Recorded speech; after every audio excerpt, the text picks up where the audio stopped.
예수께서 가라사대 돌을 옮겨 놓으라 하시니 그 죽은 자의 누이 마르다가 가로되 주여 죽은 지가 나흘이 되었음에 벌써 냄새가 나나이다.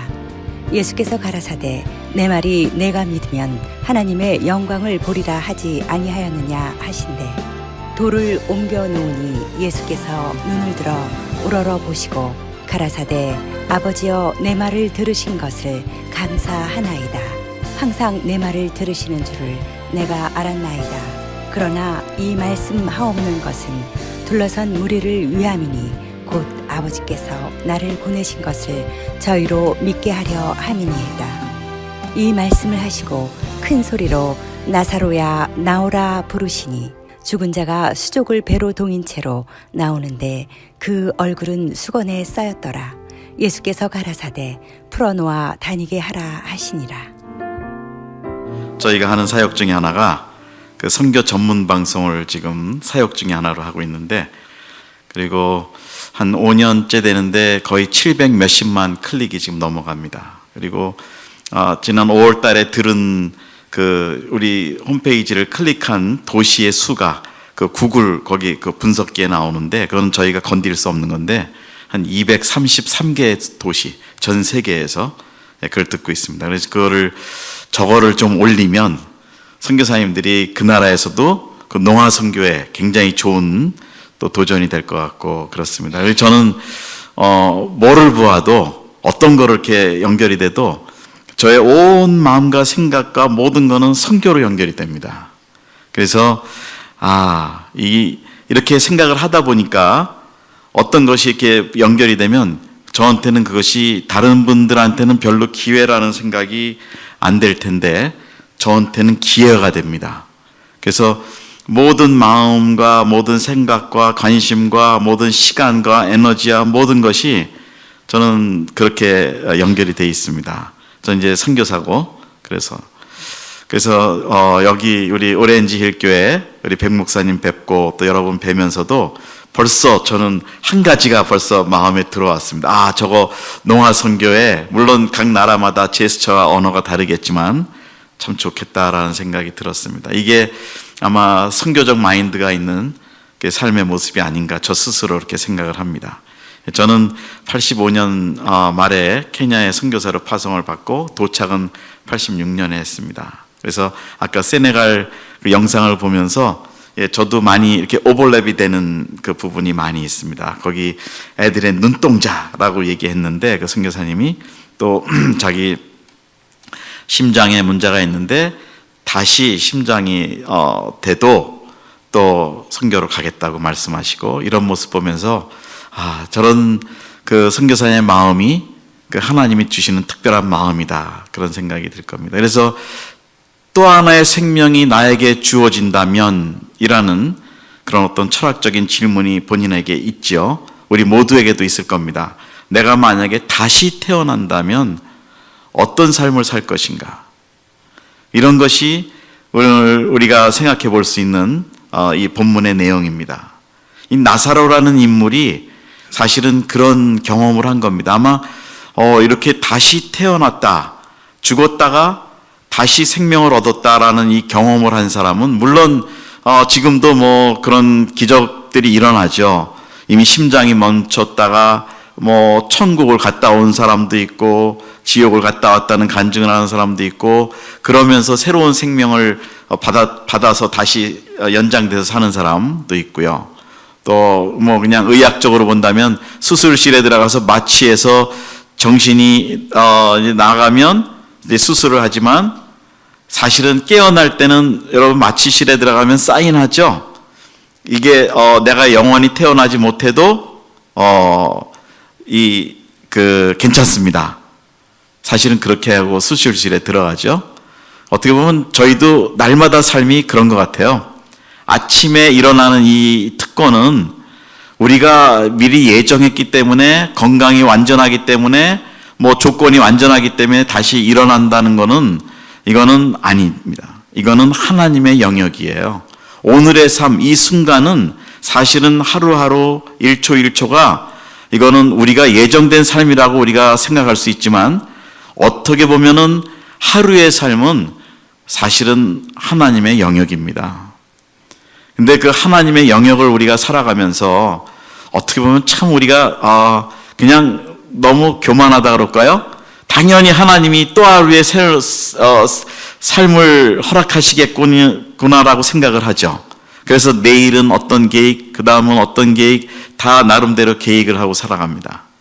이 나사로라는 사람이 아마 자기의 인생의 마지막 그 종말의 순간, 이제 건강이 나빠져서 죽을 수밖에 없다는 순간, 그거는 감으로 잡을 수 있었지만 정확하게 내가 언제 어느 날 몇 시에 이 세상을 하직할 거라고 자기가 알고 있지는 않았다는 겁니다. 그리고 또 자기가 다시 내가 죽어도 내가 예수님이라는 사람을 통해서 다시 내가 태어날 거라고, 생명을 얻을 거라고 생각도 안 했을 겁니다. 근데 우리는 이미 아는 건 있습니다. 우리가 이 땅에 살다가 하나님 부르셔서 천국을 가면 그거는 우리에게 마땅히 구원이 보장이 있기 때문에 예수님을 통한, 그래서 우리는 가면서도 천국에서 다시 볼 겁니다. 뭐 이렇게도 얘기하고 그렇게 하죠. 그래서 우리가 이런 삶을 살 때 인생이라는 것이 어떻게 보면 교만할 수가 없는 겁니다. 그러니까 이 나사로와 같은 사건이 그 죽음이라는 날이라는 것이 오늘일지 내일일지, 오늘도 프리웨이 갔다가 사고가 나서 생명을 잃는 사람도 있고 수술실에서 생명을 잃는 사람도 있고 뭐 여러 가지의 방법으로 이 땅을 하직하는 일들이 참 많습니다. 자, 이 나사로는 지금 본인이 떠날 때는 본인은 슬프지 않죠. 모르죠. 그러나 주위에 남기고 가는 가족들이나 친구들이나 이웃들은 얼마나 슬프겠습니까? 자, 이 장면이에요.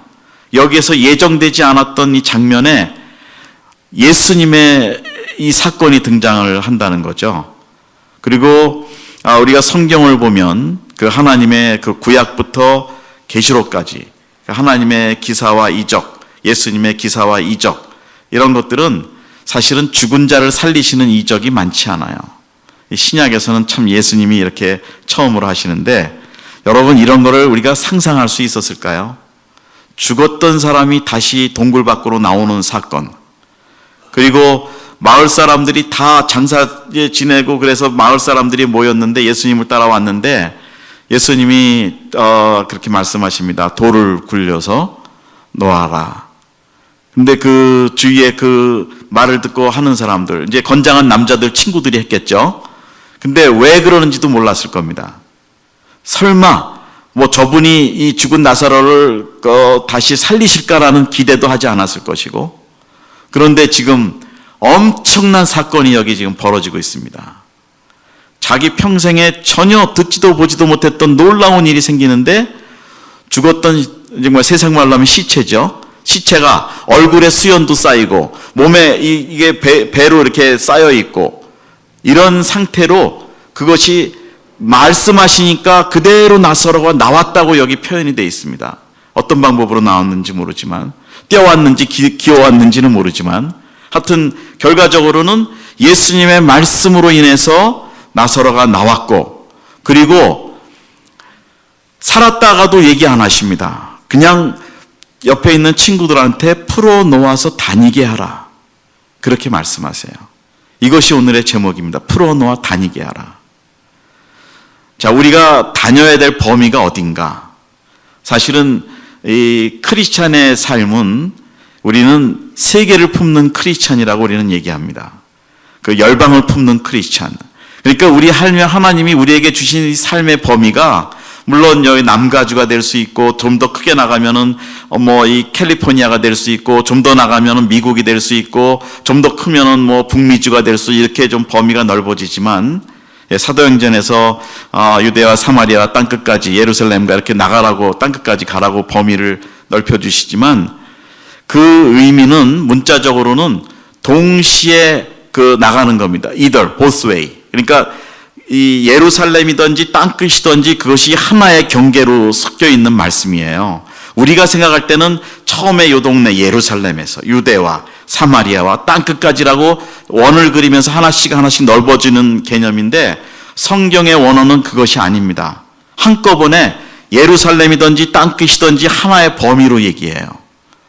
근데 우리의 이 선교적 범위, 교회적 범위, 내 삶의 바운더리가 대개 보면은 우리가 물론 육신적으로 제한이 있는 사람들이기 때문에 우리가 사는 요 집, 동네, 요 사회, 여기에 사실은 우리가 24시간 있기 때문에 바깥의 일들에 대해서는 별로 이렇게 연결이 안 되는 게 있습니다. 그러나 요즘은 뭐 인터넷이나 이런 것은 뉴스를 듣고 세계에서 일어나는 일이 동시에 우리한테 다 들어오죠. 그래서 관심이 많으면 뭐 지금 날마다 한국의 문제, 뭐 지금 뭐 싱가포르에서 뭐 회담한다, 뭐 한다, 얼마나 많이 우리가 지금 신경을 쓰고 듣고 있습니까? 이제 범위가 이제 넓어졌어요. 미국에 살지만 우리 마음은 여전히 조국에 있고 우리 친구들이 거기 있고 가족들이 있고 그렇게 되고, 조금 더 넓어지면 오늘 우리 선교사님이 나이지리아 선교사님을 위해서 기도하실 때 이미 우리의 범위는, 기도의 범위는 세계적이 되었습니다. 넓어졌어요. 이것이 선교예요. 선교는 기회입니다. 이게 opportunity, 기회를 가지고 우리가 어떻게 그 기회를 바라보고 접근하고 그 기회를 내가 받아들이는가.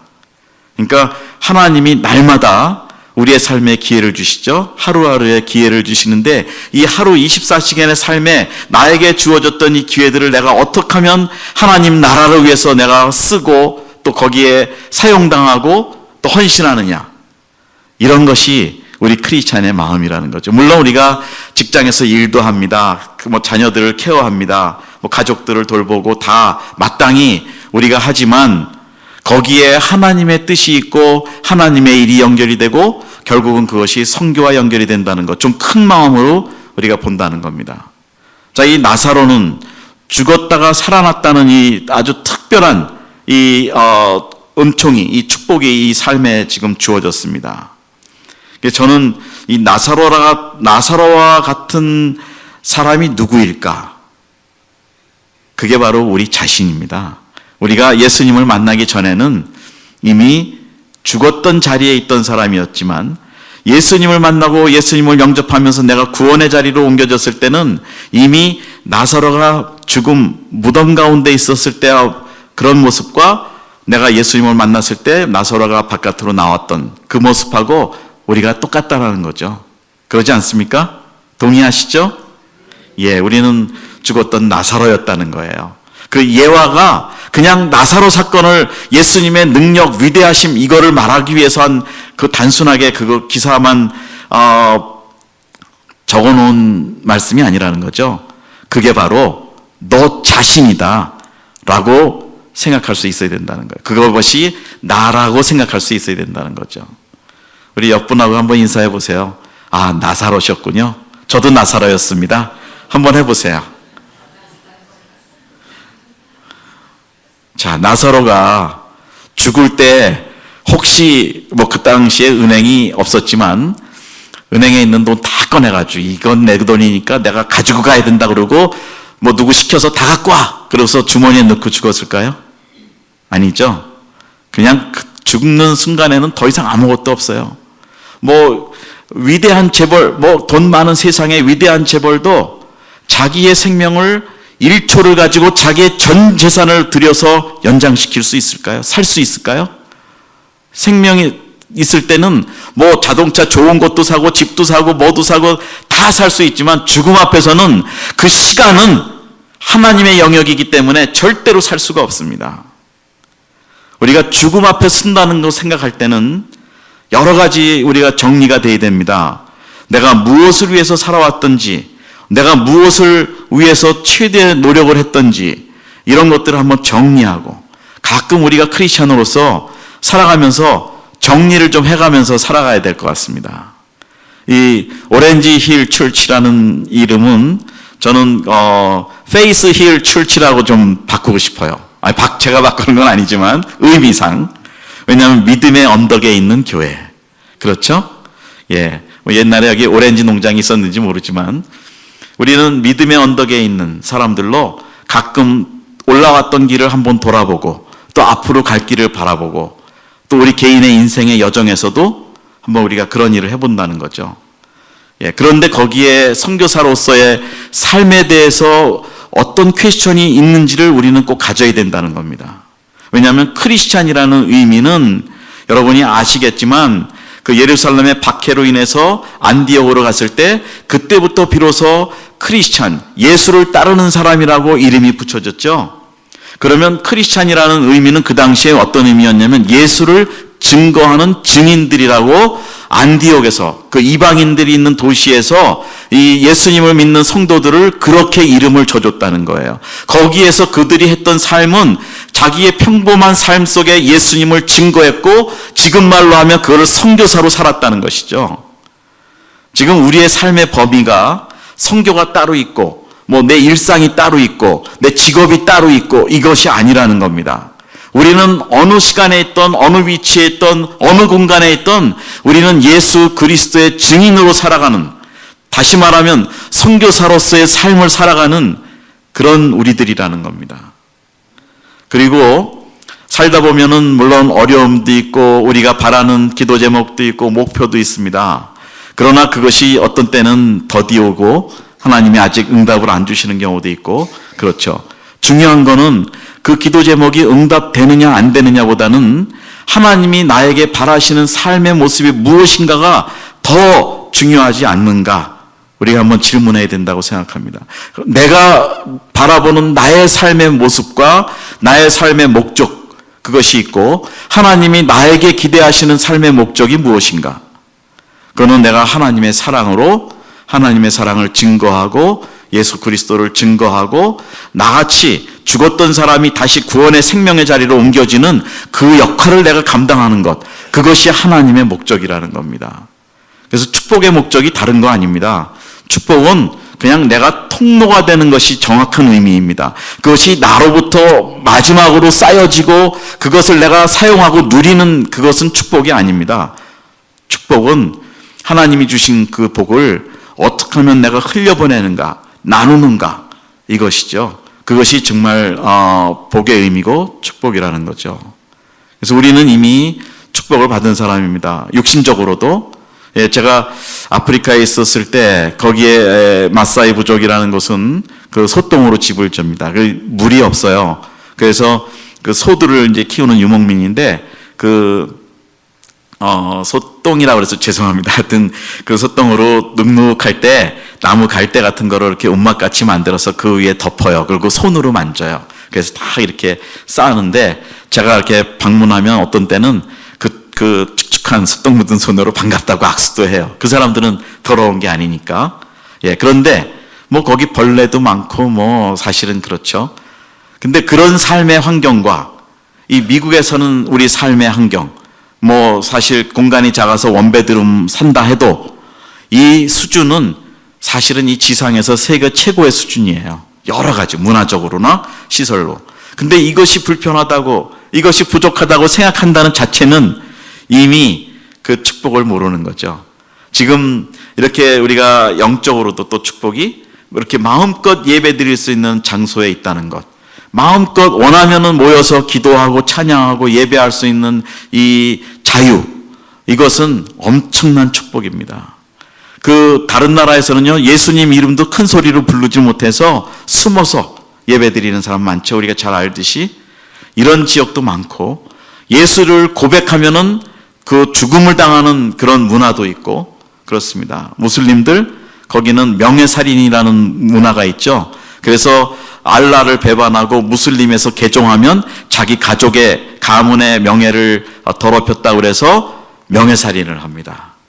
그것은 그쪽에서는 그 하나의 문화고 죄가 될 수 없어요. 물론 법적으로 요즘 어떻게 되는지 모르지만, 그러나 우리는 떳떳하게 내가 크리스찬이고 예수 믿는다고 하고 다 해도 전혀 문제가 없어요. 이 베드로가 지금 어떤 형편이 됐을까요?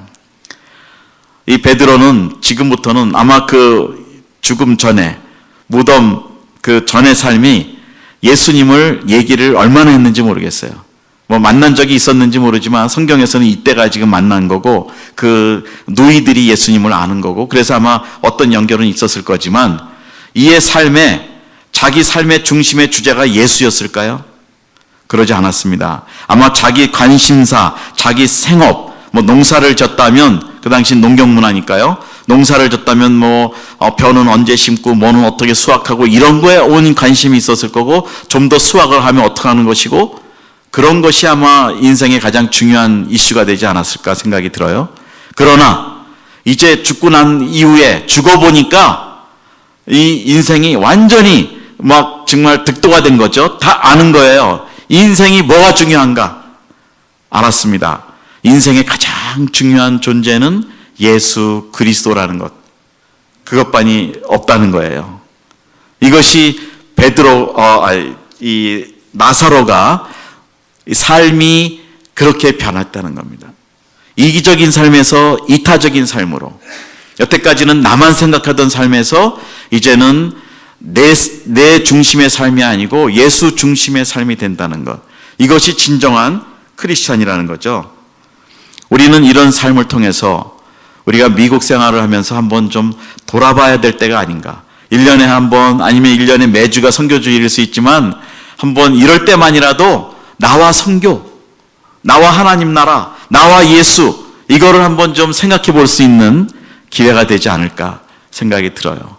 거기에 더 따라서 한다면 나와 우리 자녀와 예수님, 나와 우리 가족과 예수님, 나와 직장과 우리 예수님, 이런 것들을 한번 다 생각해 보자는 겁니다. 하루 일과가 일어나면 너무 바쁘기 때문에 그냥 늘상 그렇게 살듯이 살아가는 것보다는 우리가 때로는 좀 한번 서서, 언덕에 서서 한번 뒤를 돌아보고 하나님이 나를 어떻게 인도하시고 축복하시고 나의 삶을 어떻게 원하시는지 우리가 한번 좀 생각을 해보자는 겁니다. 그러니까 생각을 좀 하고 살자는 그런 마음이 되겠죠. 그러니까 이 나사로의 삶의 특징이 뭐냐면 그 단절된 삶에서 이제 단절이 회복된 삶으로 넘어갔다는 거예요. 그 무덤 안에 들어갈 때는 모든 것이 단절이었습니다. 그 가족과 형제와 자녀와 그 이웃과 친구와 모든 사회, 이 자연 환경과 모든 것이 단절되어 있었어요. 무덤 안에서는. 그것이 죽음이라는 것이죠. 근데 우리는 지금 그런 단절된 삶은 아니죠. 우리는 지금 카톡으로도 지금 얼마나 많이 수시로 연락이 됩니까? 다 관계가 되고 있고, 전 세계에 나가 있는 다른 분들하고도 연결이 되고, 이것이 관계인데, 만약에 이것이 끊어졌다, 오늘 우리가 하루만 카톡을 안 했다 하면 우리는 굉장히 아주 힘들고 불안한 삶이 될 수도 있습니다. 이런 관계 속에서 살아가는데, 이제 영적인 관계로 얘기한다면 과연 생명의 관계와 내가 연결이 돼 있는가? 이 죽음이라는 것은 사실은 내가 이 예수를 만나기 전에 죽음을 통해서 모든 것이 단절되어 있었습니다. 그러나 예수님을 통해서 생명의 관계로 회복이 됐다는 거예요. 이 나사로는 회복된 관계에서 무엇을 했을까?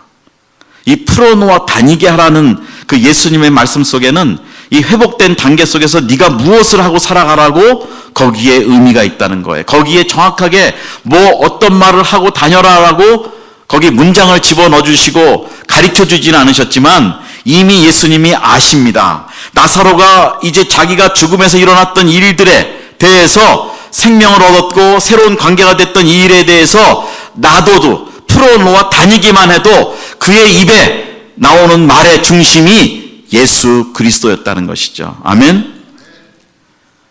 우리가 입을 열면 무엇을 말합니까? 오늘의 경제를 말합니까? 오늘의 정치를 말합니까? 뭐를 말합니까? 오늘의 건강을 말합니까? 우리가 나이가 드신 분들은 제일 큰 중심이 지금은 사실은 건강이죠. 건강 뉴스, 건강 소식 참 좋아요. 그거 필요합니다. 지금 유엔에서 정리한 그 인생의 연도를 이렇게 세대별로 정리한 걸 보면 중년 세대가 전에는 65년부터 노년 세대로 들어갔는데 이제는 중년 세대가 65세부터 85세까지 늘어났습니다. 그게 세상의 의학 발달과 사회 환경이 이제는 85세는 중년의 삶으로 충분히 평균적인 수명이 되었다라고 얘기하는 거예요. 그리고 85세 이후부터는 노년이라고 얘기합니다. 그거는 WHO에서 세계보건기구에서 정식으로 그 인간의 평균 수명을 다시 조정을 한 겁니다. 그러니까 요즘 말하는 100세수를 말하는 거죠. 자, 이때 나사로가 언제 죽었는지는 그 다음의 얘기는 또 안 나오지만, 자, 일반적으로 우리와 적용을 한다면 지금 우리의 삶이 어떨까요? 이제 예수님을 만나고 나서 사는 삶의 기간이 뭐 50년도 될 수 있고, 일찍 뭐 어릴 때부터 교회 다녔으면 평생일 수도 있고, 그런데 과연 그 시간 동안에 우리가 그 선교적 삶을 살아내고 있는가? 그것이죠. 그래서 우리가 이 85세까지라고 공식적으로 지금 중년이라고 얘기했는데, 노년은 86세부터입니다. 100세까지. 예, 그런데 이 노년의 세대 가운데 무엇을 할 것인가? 이런 것도 하나가 우리가 좀 질문을 해야 됩니다. 그래서 이거는 이제 저는 미국의 그 연령 구분상 65세면 지금 은퇴를 다 연금이 나오고 리타이어리 되죠. 그 실버 세대라고 얘기하는데, 저는 이 실버 세대를 황금기 세대라고 지금 다시 이름을 해서, 이 나이 드신 분들, 연세가 드셨지만, 예, 이분들이 얼마나 그 사회적 경험과 또 영적 그 지혜와 깊이와 이런 것들이 충분하신 분들이기 때문에 선교사로서는 완벽하게 준비되신 분들입니다. 성경에서도 이 백발을 존경하라고 얘기해요. 왜냐하면 그 안에 하나님에 대한 지식과 경험과 연륜과 이런 것들이 있기 때문에 성경에서는 분명히 노인을 공경하라고 얘기합니다. 그게 하나님의 마음이에요. 그리고 노인 세대를 하나님이 쓰시는 것을 우리가 볼 수 있습니다. 거기 성경에는 특이하게 노인 세대 누가 몇 세에 어떻게 했다라고 나이가 기록이 돼요. 젊은 세대는 웬만해서 기록이 안 돼요. 나사로가 몇 살이었는지 기록이 안 돼 있습니다. 그러나 모세와 아론이 출애굽의 리더가 될 때가 그 출애굽기 7장 8절에 보면은 모세가 80이고 아론이 83세라고 나옵니다. 아브라함도 75세 하란을 떠났다고 그러고요. 이상하게 하나님이 쓰시는 그 하나님의 사람들이 노년 세대 하나님 쓰셨어요. 이것이 성경의 하나님의 뜻이라는 겁니다. 자, 노년 세대, 이민자의 노년 세대는 어떻게 보내야 좋다고 생각하시는지요? 일반적으로. 이제 뭐 좀 연금이 나오면 재정적 여유도 있으니까 뭐 만나지 못한 사람도 만나러 다니고, 꼭 한번 가보고 싶은 나라도 가보고, 건강이 허락되신다면 뭐 이런저런 일을 좀, 운동도 좀 편하게 하시고 이제 남은 여생 충분히 잘 사시겠다고 하시는데요. 죄송합니다만 65세 은퇴하시면요, 앞으로 20년, 30년은 가실 겁니다. 그거를, 그 아까운 시간, 황금기를 그렇게만 보내신다면 제가 볼 때는 너무 그 웨이스트죠. 예. 그리고 미국에서는 좋은 장점이 얼마간이지만 연금이 보장돼 있고, 또 메디칼, 메디케어, 이 뭐 사회 그 건강보험이나 이런 것들이 다 잘 돼 있기 때문에 우리가 원하면 얼마든지 하나님의 사역으로 우리가 감당할 수가 있다는 거죠. 그래서 저희가 이제 다시 한번 나를 디파인 하자는 거예요. 나를 다시 한번 정의를 내려보자. 나는 누구인가? 이 나사로의 사건을 통해서 나사로의 삶이 풀어놓아 다니게 하라는 예수님의 그 말씀을 따라 살아갈 때 어떻게 살아갔는지를 우리가 유추하자는 겁니다. 다니게 하라? 뭐 관광 가라? 너 그동안 죽기 전에 못 가봤던 관광지를 한번 가봐라? 못 가봤던 뭐 친구를 만나러 가라? 뭐 자녀를 좀 다시 좀 돌봐라? 이런 뜻이 여기 있었을까요?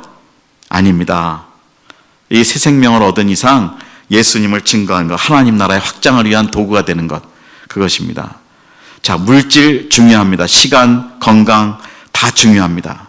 그러나 중요한 건 우리 안에 있는 하나님, 예수님, 성령님, 이것을 통해서 하나님 나라가 나를 통해서 확장되는 것, 그것입니다. 여러분, 영혼에 대한 사랑이 있다면, 정말 우리가 셀피시하다면 어떤 면이 셀피시한 것이냐면, 나는 이제 예수님 믿었으니까 이대로 내가 오늘 떠나도 나는 구원이 보장돼 있고 천국에 들어갈 것이라는 그 자신과 확신이 있으실 겁니다. 근데 그거로 인해서 그냥 나만 예수님 잘 믿고 안주하다면 굉장히 셀피시한 크리스찬이라는 거죠. 근데 하나님의 그 목적은 셀피시네스가 아니고 셀피시레스, 그 자기가 없는 삶, 그 이타적인 삶, 정말 영혼을 향한 삶, 이런 것이죠. 오늘 기도하신 그 기도 내용이 하나님이 다 들으세요. 우리의 입술의 고백을 들으시는 분이고 모든 걸 기억하시는 분이십니다. 그분이 우리의 기도를 들으셔서 그 나이지리아 선교사님을 오늘 기도했고 축복했는데, 그런 모습들이 하나님이 기억하셔서 그분을 돕고 거기에 그분을 통해서 한 영혼이 오늘 돌아왔다면 벌써 여러분은 한 영혼을 구원한 역사에 동참이 됐다는 거예요. 얼마나 가치가 있는 일인지 모릅니다. 그래서 우리 안에 영혼에 대한 사랑, 물론 우리 지역의 이웃 친지들 이런 분들도 있지만 우리는 부르심이 열방이에요. 그렇기 때문에 열방에 있는 영혼들을 향한 그 관심이 있어야 돼요. 여러분, 성교를 이해하실 때 성경을 이해하는 키워드가 있습니다. 그게 시편에 보면 제일 많이 나오는 단어 중에 하나가 열방이라는 단어예요.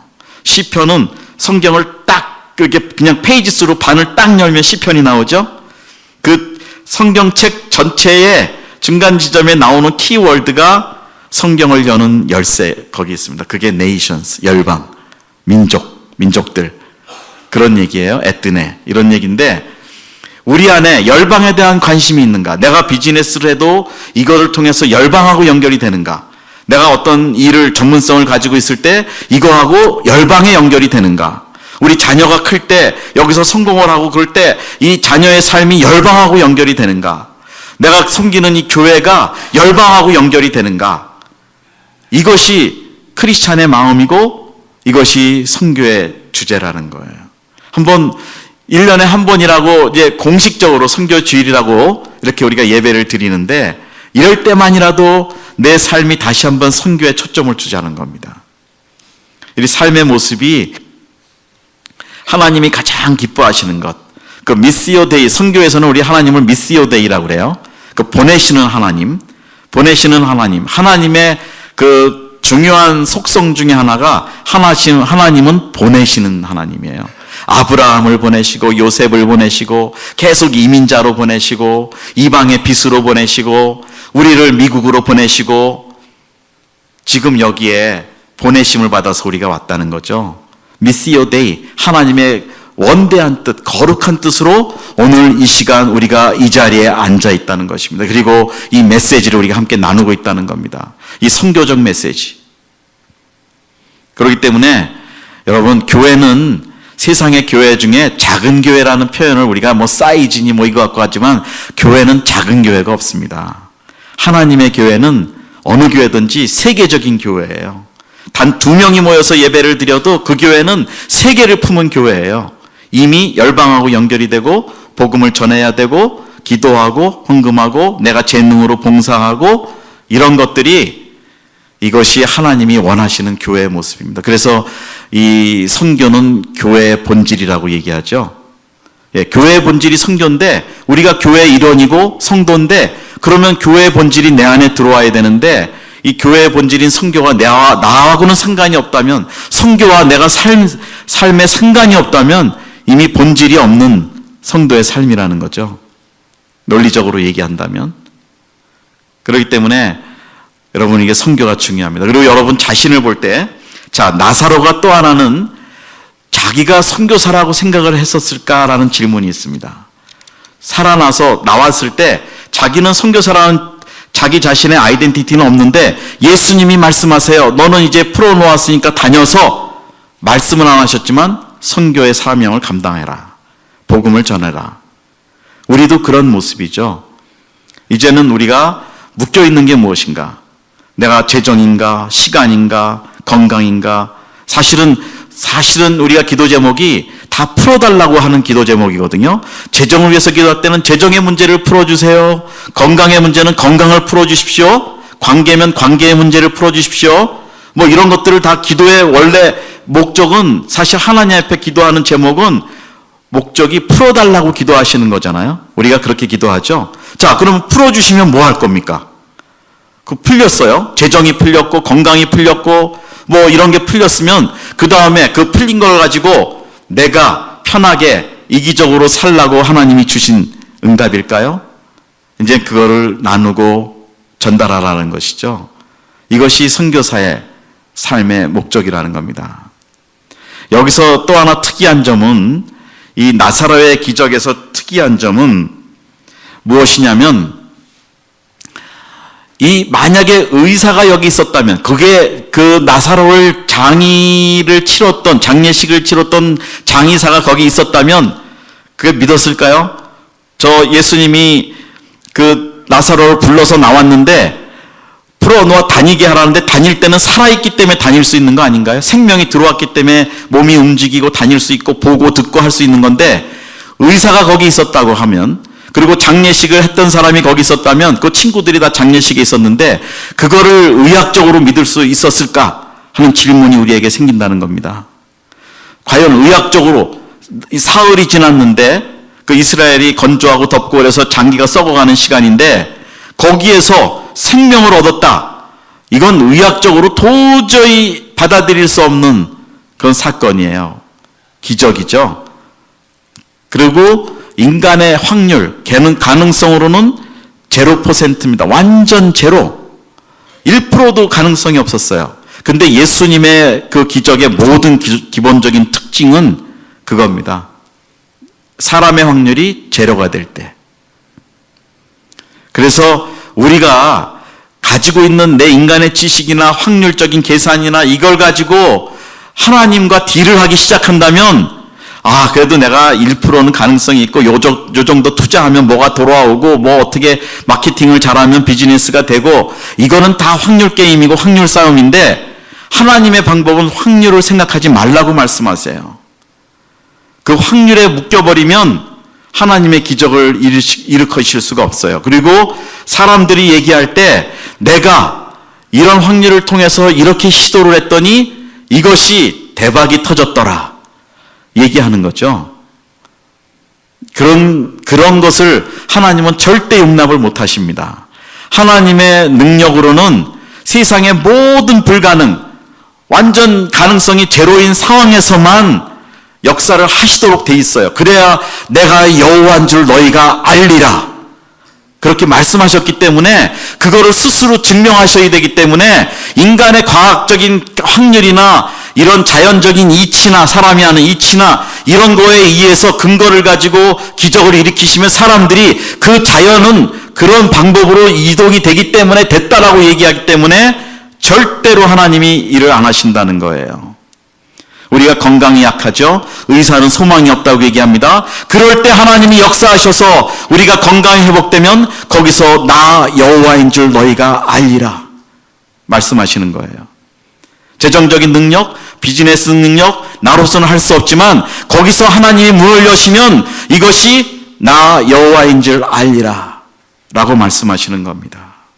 나의 자녀가 능력이 없고 부족하지만 하나님의 은혜로 잘 될 때 거기서도 나 여호와인 줄 너희가 알리라. 지금 여기서 어떤 사건이냐면 이 사실은 나사로보다 더 중요한 사건이 여기 있는데, 증인들이 여기에 몇십 명이 모여 있는지 몇백 명이 모였는지 모르지만 이미 나사로가 자기 입으로 예수님을 말하기 전에 예수님의 이 기적의 사건으로 벌써 눈으로 본 증인들이 있는 거예요. 죽었던 사람이 살아났다는 증인. 이들이 나가면 나사로 말고도 무슨 말을 할까요? 내가 어저께 오후에 그 동굴 앞에 있었는데, 무덤 앞에 있었는데 나사로가 예수님 말씀으로 살아나왔다 한다면 엄청난 선교 전략이 아닐까요? 근데 우리는 내가 죽었던 나사로였던 사람인데 그런 증인이, 내 주위에 증인이 있을까? 나를 보고서 과연 예수님 살아계시고 예수님이 기적을 베푸셨고 나를 통해서 보면 저 사람이 정말 저럴 사람이 아닌데 라고 얘기하는 그런 일들. 우리 선교사님의 두 분의 몽골과 세네갈의 선교사님의 예를 우리가 영상으로 봤지만 저분들이 왜 갔을까요? 거기에 뭐 좀 더 안락한 삶을 위해서, 좀 더 좋은 명예를 위해서 그렇게 갔을까요? 아니죠. 선교사의 삶은 딱 하나입니다. 예수님의 증인이 되기 위해서 예수님이 가라고 하는 곳에 가고 순종하고 하는 거예요.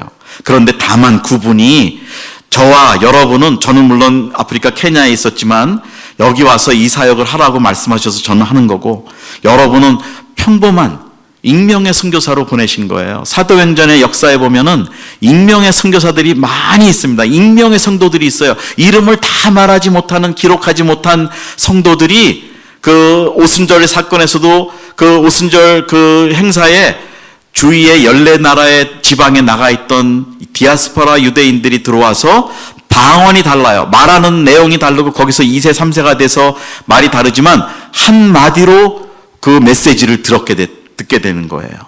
이미 선교 전략은 디아스포라로 나갔습니다. 그들이 그 오순절의 사건을 통해서 가서 무엇을 했을까요? 선교사로 증인이 됐다는 겁니다. 저와 여러분 지금은 미국에 있는데 지금은 왜 여기 와 있을까요? 그냥 한국에서 너무 고생했으니까, 네가 열심히 기도했으니까, 뭐 40일 기도했더니 하나님 응답했어서 미국에 비자를 주셨다. 그랬을까요? 아닙니다.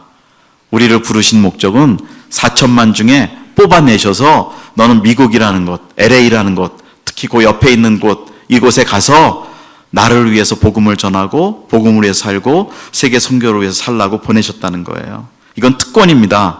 저와 여러분은 뽑힘을 받았어요. 그리고 기회를 받았어요. 나사로도 지금 기회를 받은 겁니다. 이제는 복음을 전할 수 있는 기회. 이것이 나사로의 삶에서 이 본문에서 우리가 배울 수 있는 특징이라는 겁니다. 우리가 이제부터는 자 그러면은 어떻게 살아야 될 것인가? 이제 결론이 나오죠. 내가 무덤 밖으로 나와서 풀림을 받은 사람이다. 내가 나사로다. 얘기한다면 이제는 내가 다녀야 되면 어디를 가고 또 어디를 가더라도 무엇을 할지 이미 결론이 나왔습니다. 여러분 자신을 이제는 선교사, 예수님이 우리를 각자 인생을 풀어놓아 다니게 하는 선교사로 우리를 부르셨다는 겁니다. 아멘? 한번 여러분 좌우에 있는 분들하고 나사로가 아니었고 선교사였군요. 한번 해보세요.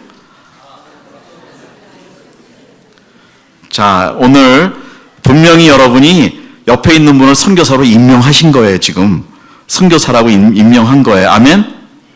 우리 교회가 이제 선교의 사명을 감당하기 위해서는 여러분 입을 열어 예수를 증거하시고 조금 여기 운전을 하고 와야 되는 위치가 이 교회의 실제 위치지만 여러분 예수님 사랑하면 어디든지 갑니다. 세네갈도 가고 몽골도 가는데 아프리카도 가는데 요거 조금 운전 20분 10분 더 한다고 못 오겠습니까? 올 수도 있어요. 그렇죠? 목숨 걸고 내가 올해 한 5명 10명 내가 전도한다. 그게 선교예요. 한번 해보세요. 저는 분명히 하나님이 우리 오렌지 힐 교회를 그 미션 힐 교회로 하나님이 크게 축복하시고 쓰시고 여러분을 미셔너리로 쓰실 거라고 저는 믿습니다. 기도하겠습니다. 하나님, 우리가 죽었던 나사로와 같은 모습이었지만 이 시간에 하나님의 은혜로 우리가 새로운 생명을 얻은 새로운 나사로가 되었습니다.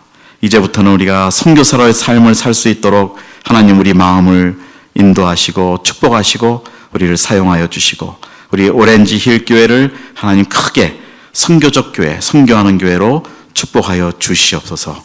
감사하고 예수님 이름으로 기도합니다. 아멘.